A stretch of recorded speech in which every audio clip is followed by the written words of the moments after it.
सभी साथियों को मेरा नमस्कार जोहार। मैं हूं पत्रलेख ब्रजेश कुमार। एक सहायक शिक्षक के पद पर मैं कार्यरत हूं और अभी मतदान से संबंधित कुछ आवश्यक जानकारियों को मैं आप लोगों के बीच साझा करने के लिए आया हूं। मुझे ऐसा लगा कि कुछ लोगों को इन सब बातों की या इस वीडियो की ज़रूरत होगी, तो मेरे वीडियो को आप ज़रूर देखें। मेरे चैनल पर यदि आप नए हैं, अच्छा लगे वीडियो तो आप जरूर सब्सक्राइब करें। ओके, धन्यवाद। तो आइए चलो शुरू करते हैं मतदान से संबंधित कुछ आवश्यक बातें। शुरू करेंगे आप लोगों के बीच कि मतदान दल के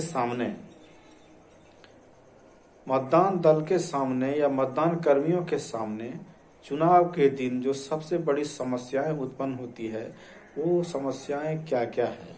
तो दोस्तों, वो समस्याओं को हम निष्पक्ष ढंग से और शांतिपूर्ण ढंग से मतदान कराने के लिए पूरे नियमानुसार समस्याओं का समाधान करते हुए हमें चुनाव प्रक्रिया को पूर्ण कराना है।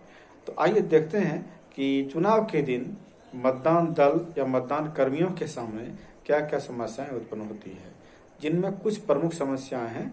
अगर आपने इनका हल कर लिया तो फिर पूरे मतदान प्रक्रिया में आपको कहीं ज़्यादा परेशानी नहीं होगी।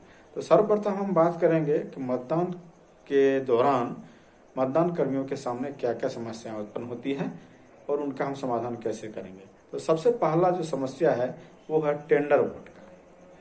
आइए जानते हैं टेंडर वोट क्या है। तो साथियों, टेंडर वोट, यदि कोई मतदाता P1 के पास अपना पहचान पत्र लेकर के आते हैं और वो देखते हैं P1, उनका जब मिलान करते हैं देखते हैं कि उस व्यक्ति का वोट पड़ चुका है, अर्थात किसी ने आकर के उनके नाम के बदले में वोट दे दिया है और यहाँ चूक हुई, लेकिन नियमानुसार हम उनसे उनका पहचान लेकर के उनको प्रिजाइडिंग ऑफिसर के पास भेजेंगे और कहेंगे कि सर इनके नाम का वोट पड़ चुका है। तो फिर प्रिजाइडिंग ऑफिसर जो है वो उनको निवेदित मात्र अर्थात टेंडर वोट के तहत जो बैलेट दिया जाता है जिला से, कुल 20 की संख्या में आपको निवेदित पत्र मिलेंगे। उसमें क्या करना है, उस व्यक्ति को सामान्य प्रक्रिया के ही अधीन वोट दिलाना है, लेकिन वो बैलेट पेपर पर दिलाना है। सारी प्रक्रियाओं को पूर्ण करने के बाद उनका जो है वो मतदान बैलेट में होगा, उनको बैलेट दे दिया जाएगा और वोटिंग कंपार्टमेंट में उनको चिन्ह के साथ, पेट के साथ स्याही लगाकर भेज दिया जाएगा, ताकि वो उस अपना मत को बैलेट में दे दे और फिर उसे लिफाफा में क्लोज करते हुए वो पीठासीन पदाधिकारी अर्थात प्रिजाइडिंग ऑफिसर को जमा कर दे। प्रिजाइडिंग ऑफिसर इसकी जो रिपोर्टिंग होते हैं उसके कार्य करेंगे और इस तरह से उस टेंडर वोट का हम समाधान करेंगे। दूसरा जो समस्या आता है वो है चैलेंज वोट का। चैलेंज वोट क्या है? यदि कोई मतदाता P1 के पास अपना पहचान लेकर के आता है और वह कहता है कि मैं वोट देना चाहता हूं, जो प्रक्रिया में आता है उस तरह से, लेकिन उनके आते ही अगर पीछे से कोई एजेंट, किसी भी पार्टी के एजेंट अगर विरोध करते हैं कि नहीं ये व्यक्ति फर्जी है, ये इस नाम का व्यक्ति है ही नहीं, ये झूठ का व्यक्ति है, तब उस परिस्थिति में उस चैलेंज करने वाले अभिकर्ता और उस व्यक्ति को जो कि मतदान देने के लिए आया है, दोनों को हम पीठासीन पदाधिकारी के पास भेजेंगे। पीठासीन पदाधिकारी अपने स्तर से दोनों से ये साक्ष्य लेने का प्रयास करेंगे कि इसमें से कौन झूठा है और कौन सही है। लेकिन चैलेंज करने वाले अभिकर्ता से इसमें सर्वप्रथम 2 रुपये का एक रसीद कटाया जाएगा कि आप यदि इस व्यक्ति को आप कह रहे हैं कि ये गलत है, तो इसको गलत साबित करने के पूर्व आपको 2 रुपये का रसीद पहले कटाना होगा। यदि वो रसीद कटाने के लिए तैयार हो जाता है तब फिर उसके चैलेंज की प्रक्रिया को हम जांच करेंगे, मतलब पीठासीन पदाधिकारी जांच करेंगे। विभिन्न दस्तावेज या फिर पूछताछ के दौरान पूछताछ के माध्यम से उस व्यक्ति की सत्यता की जांच करेंगे।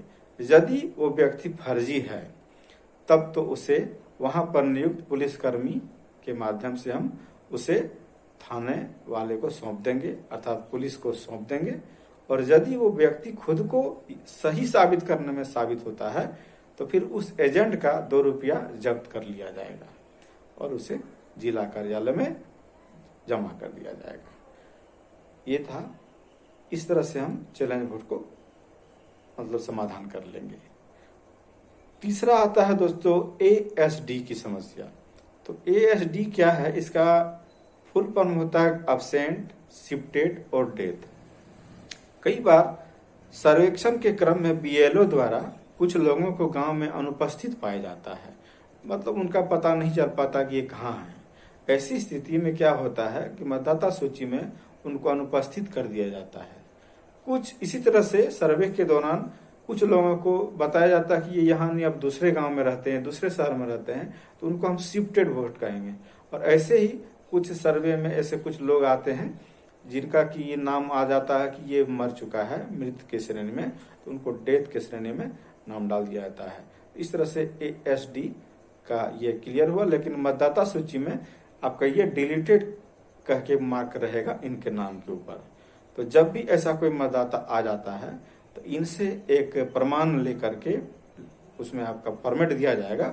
उस प्रमाण के माध्यम से आप फिर इनको सामान्य वोटर के जैसा आप वोट दिला सकते हैं। लेकिन इनकी अभियुक्ति का जो कॉलम है P1 रजिस्टर, मतदाता रजिस्टर अर्थात 17 कॉम है, जहां प्रविष्टि करते हैं मतदाता की, वहां पर अभियुक्ति के कॉलम में इनका ASD लिखा जाएगा। इस तरह से हम ASD की समस्या का भी समाधान करते हैं। अब हम बात करते हैं चौथी समस्या, जिसे बोलते हैं प्रॉक्सी वोटर। ये सभी बूथों में इसकी संख्या नहीं होगी। अगर जहां प्रॉक्सी वोटर होंगे वहां आपको इसकी अलग से सूची मिल जाएगी। तो प्रॉक्सी वोटर क्या है, पहले इस चीज को जान लीजिए। प्रॉक्सी वोटर ऐसे लोग हैं जो सेना में दूरस्थ कहीं अपना सेवा दे रहे हैं देश के नाम में, या फिर कहीं विदेशों में कार्यरत हैं, विदेश में अपनी सेवा दे रहे हैं, तो विशेष रूप से जो सेवा दे रहे हैं वैसे व्यक्ति जो मतदान के दरमियान अपने क्षेत्र में नहीं आ सकते हैं, तो वो क्या करते हैं कि अपने किसी परिचित को, पत्नी, भाई, दोस्त, बहन, बेटा, कोई भी हो सकता है, उनको अपने प्रतिनिधित्व के रूप में अपना वोटर चुनते हैं कि मेरे बदले में ये व्यक्ति ही वोट देंगे। इसके लिए वो रिटर्निंग ऑफिसर के पास पहले आवेदन देते हैं। ये पूर्व की प्रक्रिया है। उसके माध्यम से फिर उनके नाम की सूची आपके बूथ में जाएगी, और जब आप वो प्रॉक्सी वोटर उनके कोई देने के लिए आएंगे, मान लीजिए कि किसी मतदाता का पत्नी प्रॉक्सी वोटर बनी, तो जब पत्नी वोटर वोट देने के लिए आएगी प्रॉक्सी के रूप में, तो उनका हम बाएं हाथ की मध्यमा अंगुली में प्रॉक्सी के रूप में स्याही लगाएंगे और सामान्य मतदाता की तरह उनको भी हम वोटिंग कराएंगे। ध्यान रहे कि प्रॉक्सी के रूप में उनको हम मध्यमा तर्जनी में अमिट स्याही लगवाएंगे।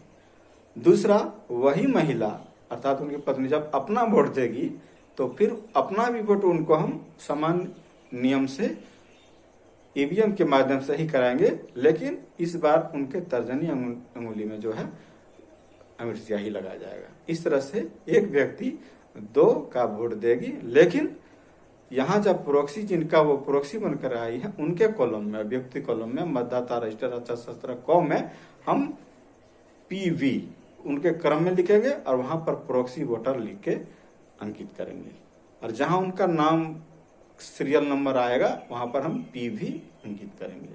इस तरह से प्रॉक्सी वोटर की समस्या को हम समाधान करेंगे। उसके बाद अंधे व्यक्ति और विकलांग व्यक्ति यदि कोई ऐसे आते हैं जो सक्षम नहीं है खुद से वोट देने के लिए, तो 18 वर्ष से ऊपर के जो उनके सहयोगी होंगे इस चीज का प्रमाण लेकर के ही हम उनको जाने देंगे, और उनके दाएं हाथ के तर्जनी में हम अमिट स्याही लगवाएंगे और विकलांग या अंधे व्यक्ति के साथ उनको EVM तक जाने की अनुमति देंगे। इस तरह से अंधे और विकलांग व्यक्ति का भी वोट समान प्रक्रिया के माध्यम से शांतिपूर्ण और निष्पक्ष ढंग से हो जाएगा। आपको चुनाव कराने में ज्यादा परेशानी नहीं होगी।